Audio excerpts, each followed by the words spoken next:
my father came from Japan in 1905. He was 15 when he immigrated from Japan. He worked until he was able to actually build a store. Let me tell you a story in the form of a dream. I don't know why I have to tell it, but I know what it means. Close your eyes, just picture the scene as I paint it for you. It was World War II when this man named Kenji woke up. Ken was not a soldier.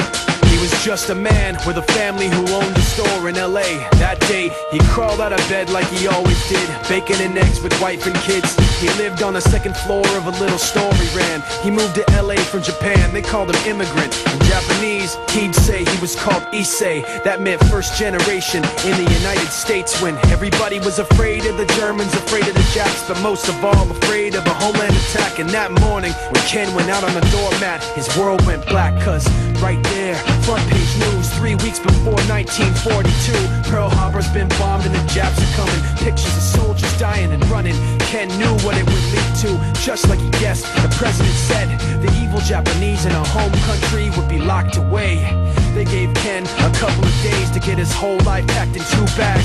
Just 2 bags, couldn't even pack his clothes. Some folks didn't even have a suitcase to pack anything in, so 2 trash bags is all he gave them. And when the kids asked Mom, where are we going, nobody even knew what to say to them. Ken didn't want to lie, he said the US is looking for spies, so we have to live in a place called Manzanar, where a lot of Japanese people are. Stop it, don't look at the gunman. You don't want to get the soldiers wondering if you're gonna run or not, cause if you run then you might get shot. Other than that, try not to think about it. Try not to worry about it being so crowded, cause someday we'll get out. Someday.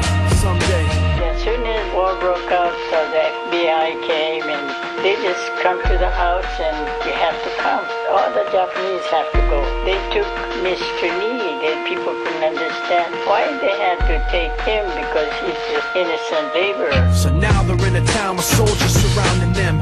Every day, every night, look down at them. From watchtowers up on the wall, Ken couldn't really hate them at all. They were just doing the job, and he wasn't gonna make any problems. He had a little garden, vegetables and fruits that he gave to the troops in a basket his wife made. But in the back of his mind, he wanted his family's life saved. Prisoners of war in their own damn country, what for? As time passed in the prison town, he wondered if he'd live it down if and when they were free. The only way out was joining the army, and supposedly some men went out for the army, signed on, and ended up flying to Japan with a bomb. That 15-kiloton blast put an end to the war pretty fast. 2 cities were blown to bits.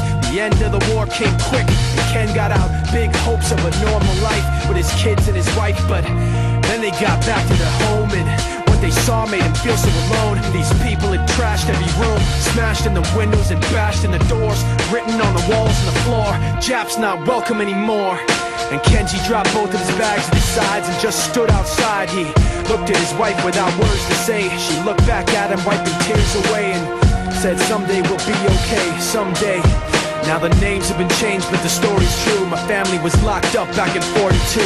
My family was there where it was dark and damp, and they called it an internment camp. When we first got back from camp, it was pretty bad. I remember my husband said, oh, we're going to stay till last. Then my husband died.